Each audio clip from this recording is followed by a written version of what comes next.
ಮಹಾರಾಷ್ಟ್ರದಲ್ಲಿ ಕರ್ನಾಟಕದ ಅಂಬಾರಿ ಬಸ್ಗೆ ಮಸಿ ಬಳಿದ ಪ್ರಕರಣಕ್ಕೆ ಸಂಬಂಧಪಟ್ಟಂತೆ ಬೆಳಗಾವಿ ಡಿಪೋಗೆ ಆಗಮಿಸಿದೆ ಮಸಿ ಬಳಿದ ಬಸ್. ನಾವೀಗ ತೋರಿಸ್ತಾ ಇದ್ದೀವಿ ನಿಮಗೆ. ಆ ಬೆಳಗ್ಗೆಯಿಂದ ಅಂಬಾರಿ ಬಸ್ ಇದೆ ಅಲ್ವಾ, ಅದೀಗ ಬೆಳಗಾವಿ ಡಿಪೋಗೆ ಬಂದಿದೆ. ಅದಕ್ಕಿಂತ ಮುಂಚೆ ಬಂದಿರಲಿಲ್ಲ ಅದು. ಈಗ ಮಸಿ ಬಳಿದಿದ್ದಾರೆ MASನ ಪುಂಡರು. ಬೆಳಗಾವಿ ನಾಸಿಕ್ ಅಂಬಾರಿ ಬಸ್ಗೆ ಈ ಪುಂಡ ಪೋಖರಿಗಳೇನಿದ್ದಾರೆ ಮರಾಠಿ ಪುಂಡರು, ಅವರು ಶಿವಸೇನೆ ಮತ್ತು ಮನಸೆ ಕಾರ್ಯಕರ್ತರು ದರ್ಪವನ್ನು ತೋರಿದರು. ಮಹಾರಾಷ್ಟ್ರ ಪುಣೆಯ ಸ್ವಾರಾ ಗೇಟ್ನಲ್ಲಿ ಈ ರೀತಿಯಾಗಿ ಕಿಡಿಗೇಡಿ ಕೃತ್ಯವನ್ನು ಮಾಡಿದ್ದಾರೆ. ಜೈ ಮಹಾರಾಷ್ಟ್ರ ಮರಾಠ ಮಾನುಸ್ ಅಂಥೇಳಿ ಬರೆದು ಉದ್ದಟತನವನ್ನು ತೋರಿದ್ದಾರೆ.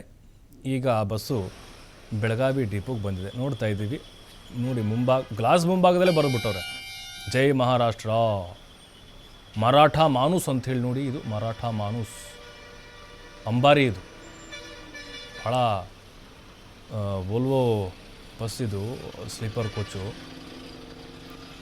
ಬಟ್ ನೋಡಿ, ಎಲ್ಲ ಗಬ್ಬು ಎಬ್ಬಿಸ್ಬಿಟ್ಟಿದ್ದಾರೆ. ಅವ್ರದ್ದು ಹಿಂಗೆ ಮಾಡಬೇಕು, ಸುಮ್ಮನೆ ಬಿಡಲ್ಲ ಕನ್ನಡಿಗರು. ಯಾಕಂದರೆ ನೋಡಿ, ಈ ರೀತಿ ಆದಾಗ ಏನಾಗುತ್ತೆ ಅಂತ ಹೇಳಿದ್ರೆ ಸಹಜವಾಗಿ ಪ್ರಚೋದನೆಗೆ ಒಳಗಾಗಬೇಕಾಗುತ್ತೆ. ಈಗ ಮೂಯಿಗೆ ಮೂಯಿ ರಿವೆಂಜ್ ತೀರಿಸ್ಕೊಳ್ಳೇಬೇಕು. ಈಗ ಅಲ್ಲಿಯವರು ಆರಂಭದಲ್ಲಿ ಶಿವಸೇನೆಯವರು ಭಗವಾ ಧ್ವಜವನ್ನು ಕಟ್ಟಿ ಪುಂಡಾಟ ಮಾಡಿದರು. ನಮ್ಮ ಕನ್ನಡಿಗರು, ಕನ್ನಡ ಪರ ಹೋರಾಟಗಾರರು ಇಲ್ಲಿ ಅಡ್ಡ ಹಾಕಿ ನಮ್ಮ ಕನ್ನಡ ಧ್ವಜವನ್ನು ಕಟ್ಟಿ ಕಳಿಸಿದ್ರು. ಈಗ ಇವರು ಕಪ್ಪು ಮಸಿ ಬೆಳೆದಿದ್ದಾರೆ. ನೆಕ್ಸ್ಟ್ ನಮ್ಮ ಶುರುವಾಗುತ್ತೆ ಈಗ. ಹಾಗಾಗಿ ಉತ್ತರ ಕೊಡದೇ ಇದ್ದರೆ ಅವರು ಜಾಸ್ತಿ ಮಾಡ್ತಾನೆ ಇರ್ತಾರೆ. ಈಗ ಕಪ್ಪು ಮಸಿ ಬೆಳೆದಿದ್ದಾರೆ, ನಾಳೆ ಬೆಂಕಿ ಹಚ್ತಾರೆ ಅವರು. ಬೆಂಕಿ ಹಚ್ಚಿದ್ರು, ಹಿಂದೆ ಗ್ಲಾಸ್ ಹೊಡೆದಿದ್ರು, ನಮ್ಮ ಕನ್ನಡಿಗರ ಮೇಲೆ ಹಲ್ಲೆ ಮಾಡಿದರು, ಕಂಡಲ್ಲಿ ಹೊಡೆದಿದ್ರು ಅವರು. ಹಾಗಾಗಿನೇ ಅವರ ಉತ್ತರ ಹೇಗಿರುತ್ತೋ ಅದಕ್ಕೆ ನಮ್ಮ ಪ್ರತ್ಯುತ್ತರ ಇರಲೇಬೇಕು. ಈ ಮರಾಠಿಗರ ವಿಚಾರ ಅಂತ ಬಂದಾಗ, ಅಂದರೆ ಕೆಲ ಪುಂಡ ಮರಾಠಿಗರ ವಿಚಾರ ಅಂತ ಬಂದಾಗ, ಈ ಮಹಾರಾಷ್ಟ್ರದವರು ಪದೇ ಪದೇ ಖ್ಯಾತೆ ತೆಗೆಯೋದು ಈ ಗಡಿ ವಿಚಾರಕ್ಕೆ ತೆಗಿತಾ ಇದ್ದರು. ಈಗ ಭಾಷೆ ವಿಚಾರಕ್ಕೆ ಅದು ಜಾಸ್ತಿ ಆಗ್ತಾ ಇದೆ.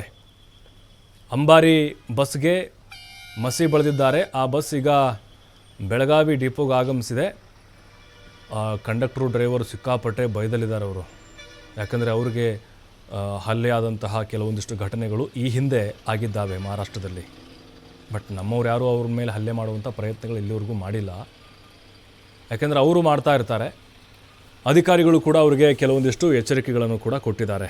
ಎಲ್ಲೆಲ್ಲಿ ಬಸ್ ವಾಪಸ್ ಬರಬೇಕು, ಎಲ್ಲಿ ಪರಿಸ್ಥಿತಿ ವಿಕೋಪಕ್ಕೆ ಹೋಗ್ಬೋದು ಅಂಥೇಳಿ. ಈ ರೀತಿಯಾದಂಥ ಸಂದರ್ಭದಲ್ಲಿ ಪ್ರಯಾಣಿಕರು ಕೂಡ ಹಿಂದೇಟು ಹಾಕ್ತಾರೆ ಹೋಗಲಿಕ್ಕೆ. ಯಾವಾಗ ಎಲ್ಲಿ ಅವರು ಅಡ್ಡಗಟ್ಟಿ ಈ ಮಸಿ ಬಳಿಯೋದು, ದಾಳಿ ಮಾಡುವಂಥ ಪ್ರಯತ್ನವನ್ನು ಮಾಡ್ತಾರೆ ಅನ್ನೋದು ಗೊತ್ತಾಗೋದಿಲ್ಲ. ಬಟ್ ಒಂದು ಆತಂಕ ಇತ್ತು ಅವ್ರಿಗೆ, ಎಲ್ಲಿ ಗ್ಲಾಸ್ ಗೀಸೆಲ್ಲ ಒಡೆದ್ಬಿಡ್ತಾರೋ ಅಂಥೇಳಿ ಕಪ್ಪು ಮಸಿ ಬಳಿದು ಕಳಿಸಿದ್ದಾರೆ. ಈಗ ಕ್ಲೀನಿಂಗು ಕೂಡ ಕಳಿಸಿದ್ದಾರೆ.